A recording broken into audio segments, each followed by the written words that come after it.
Now it's my pleasure to introduce a great friend and advocate for our region, Congressman Dan Newhouse, who represents Washington's 4th District. Congressman Newhouse serves on the House Committee of Appropriations, including subcommittees on energy and water development, agriculture, and the legislative branch.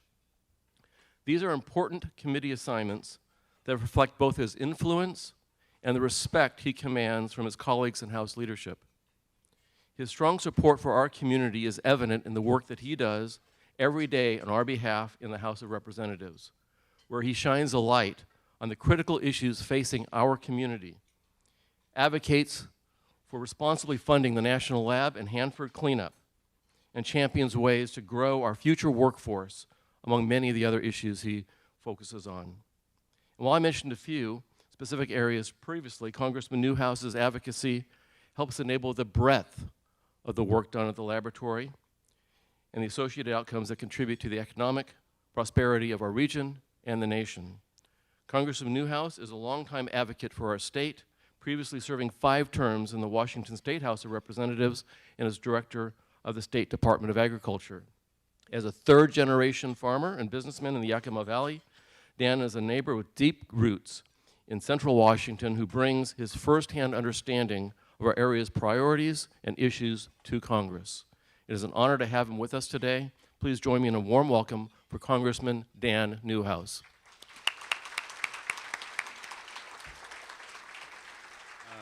Thank you, Steve, Dr. Ashby, for introducing me today. I can't say enough about the great work that happens out at the lab. We truly have a diamond in our community with the National Laboratory. And Dr. Ashby, you've been a tremendous leader there. So a big round of applause for the lab and Battelle.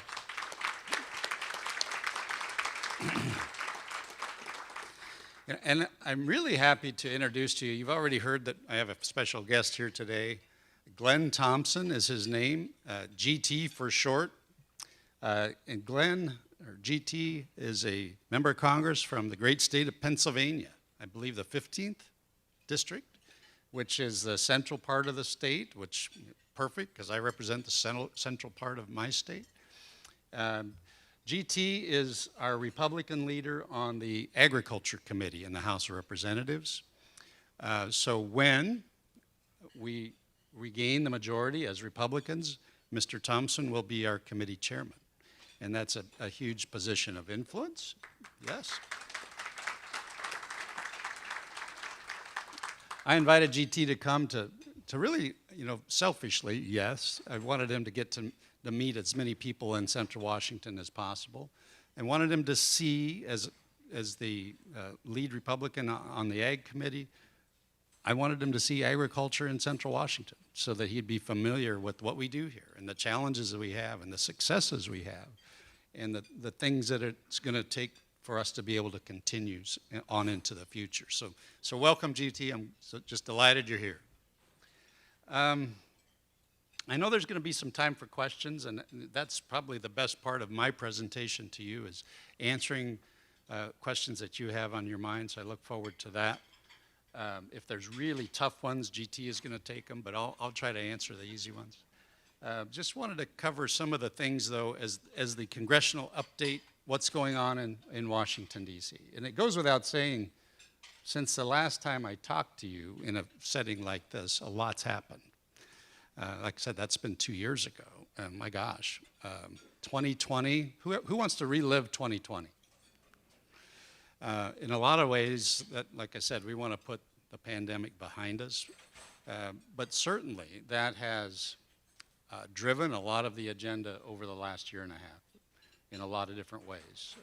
Trying to sustain our economy, doing things that we could to bring together resources so that our business communities could keep going in some fashion, to keep people that couldn't work, keep them propped up as well, to try to keep the engines of our economy at least on idle so that we could be ready to rebound when we were able. And it hasn't been easy, and we haven't been perfect at it, I'll be the first to admit. But I think in a lot of ways we've done an admirable job setting up some of the brand new programs to respond to some of the needs. In lightning speed, in government terms, like the Paycheck Protection Program. My gosh, we set that up in just a couple of months. Those kind of things aren't easy. And I gotta say, it's sometimes popular to talk negatively about federal employees, but there are a lot of people that really stepped up to the plate to make a lot of the things happen. So I gotta give credit where credit is due to a lot of the different agencies that were responsible for helping us get the job done. But it hasn't been an easy year by any means. And you guys meaning the business community, small businesses you represent in this area, have really been on the front lines. It's been a rough time, and I'm willing to guess that I'm glad to see that there's new recruits coming in, Lori. That's awesome. But I'm willing to bet that there are some that aren't here today because they didn't make it through the tough time that we're emerging from. And that's sad. It's tough. I tell you, I have about an 8-block walk to work every morning. And when it's 90 degrees and humid out, it's not fun.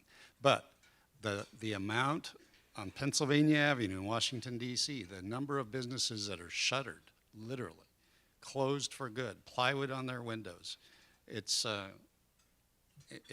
blows your mind. And fortunately, yes, we have some of that here, but not to the extent that I've seen in other places. So kudos to you, and I just want to express my thanks to you for all you've done in keeping your businesses afloat. It's not been easy, keeping people that work for you as whole as possible. It's been hard. It's been hard. So what's going on in DC today? I think the Senate is still in session, GT.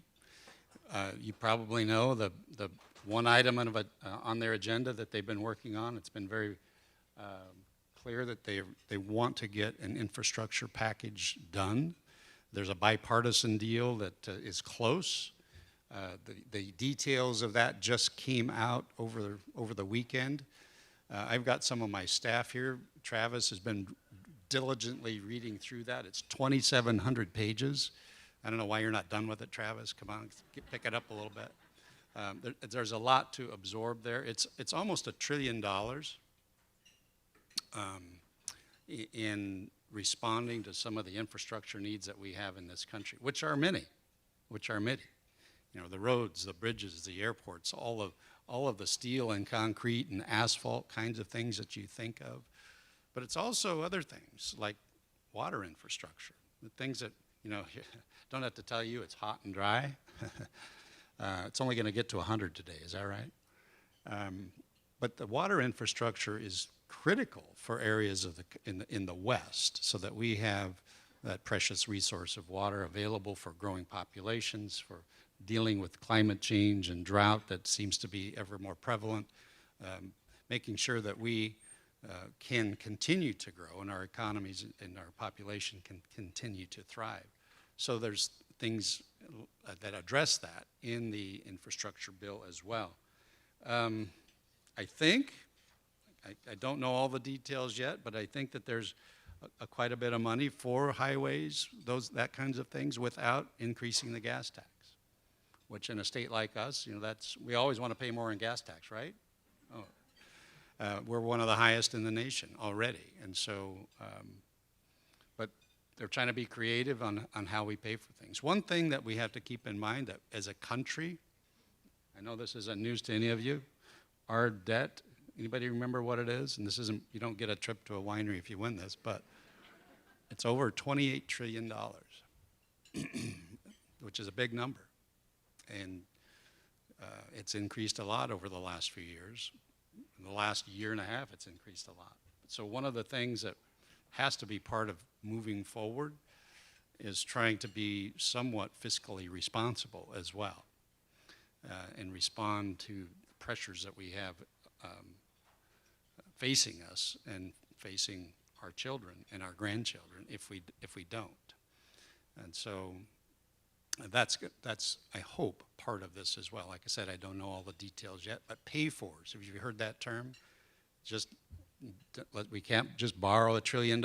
We have to have ways to pay for this. And that's one of the big points of discussion going on right now. Like I said, water infrastructure is huge. The Yakima Basin, the Columbia Basin, cities and towns across the country also need increases in water infrastructure, bringing water to residents, to industry.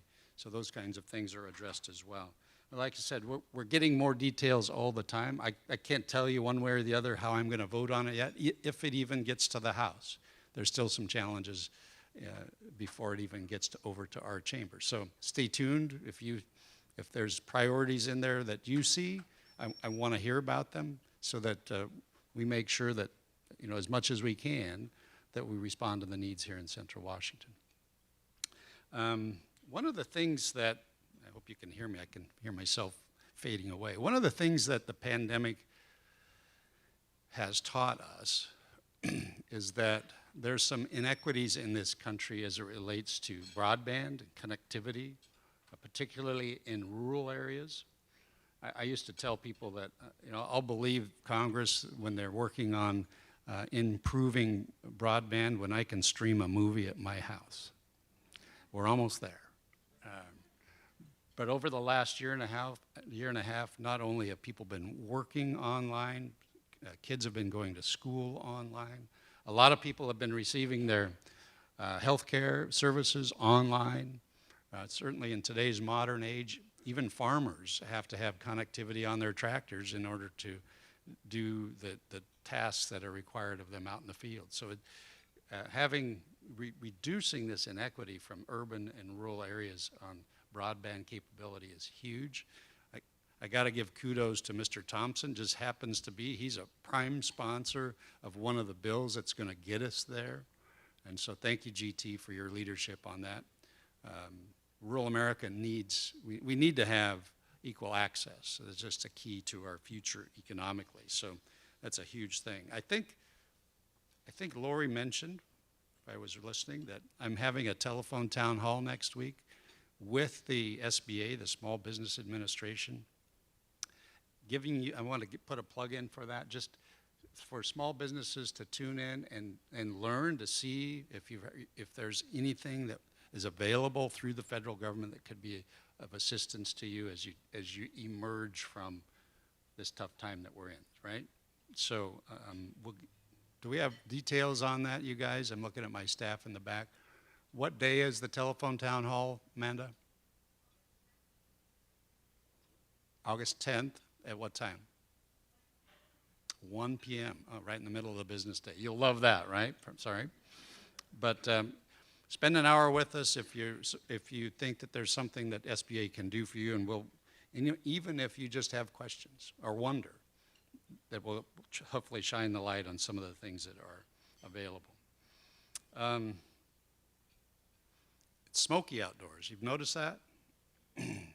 One of the big things that we're facing in the West, not just Washington, but all over the western United States, with the drought, with the high temperatures, with the conditions that we see in our national forests, state forests, private forests, are wildfires, catastrophic wildfires. And this is the first year I ran for office, we had record-setting fires up in the Okanagan. If you remember that in 2014. Seems like that's an annual occurrence now. When I was a kid growing up, I don't think I ever remember seeing the sky the way it has been the last week. It didn't used to happen, but now it's a common occurrence. It's something you can almost expect. And it's happening all over the country. Like I'm sorry, I told somebody else this morning. It's even getting the attention of people in Washington, D.C., because you know what? The smoke from our fires has reached the East Coast. People are walking outside going, what's that? Which is, it's a horrible thing, but it's also a good thing that now people see, oh, I kind of understand what you're talking about. And so I'm sorry, GT, for being from Pennsylvania, that you had to come out here for the heat and the smoke, but in a perverse way, I'm glad that you see firsthand the conditions that we face on an all too regular basis. It just underscores the needs that we have in our wildlands, our national forests, grasslands, to better manage the assets that we have. And you'd think that'd be easy, and everybody would be on board. And most people are waking up to the fact that we need to do that. But it isn't easy. And we have millions and millions of acres, and the management that is required to properly manage them, to reduce the fuel load in these forests, is a huge job. And then, for a lot of different reasons, we don't have the infrastructure in place anymore for our timber industry. How many sawmills have closed over the last 30 years? You know, the people involved in that industry aren't here anymore to a large extent. And so we've got a lot of trees that are truly, and I call them an agricultural product. They just have a lot longer, bigger window between planting and harvesting. But they are sitting out there in the forest, becoming diseased, sick. They're overplanted in a lot of places naturally, and the conditions for catastrophic fires continue to be huge. And that's a big problem. We've addressed it in some ways, giving the Forest Service resources so that they can fight fires as well as do some of this management work. But we still have a long ways to go in solving the problem. So we're trying to tackle that from several different directions. And we're making progress, but we've got a lot more to do. So having the future chairman of the Ag Committee, whose responsibility is the U.S. Forest Service, is a great thing to have GT here today. You know, I couldn't speak to a Tri-City Chamber banquet without mentioning Hanford, the National Laboratory, all the great things that happen right out here in little old Richland. It's amazing. It's an amazing thing. And I must say, you know, we have to hold the federal government's feet to the fire on an annual basis. We truly do. There's a huge financial obligation on the part of the federal government to fulfill their moral and legal obligation, as Lori said, to continue the cleanup at Hanford. It's a huge job. We're just this far away from literally, I say, flipping the switch. It's not going to be quite that simple, but starting the vitrification plant. We're just, you know, a year from now when we have this banquet, we'll be just days away or months away from that happening.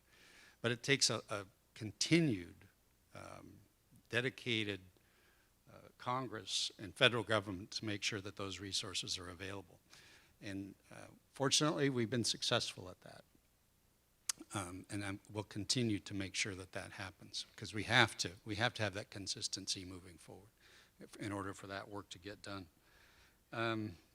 I was disappointed, you know, this administration, unlike some, and not pointing fingers to any particular administration, but every administration that comes in lowballs Hanford and expects the Congress to, well, we know they're gonna beef it up again. They'll put the money in there, and we do. This year wasn't as bad as many years, but one thing that did happen, they eliminated the PILT program, or the money for the payment in lieu of taxes. It's like, there's always something, right? And our communities here depend on that. This land that was taken over by the federal government is no longer in the tax rolls. But a lot of the needs and the requirements necessary are still here. And so the federal government has to pay their share there as well. So we were able to restore that. Let me ask you to use your imagination just a second. This spring I was able to be part of a ceremony to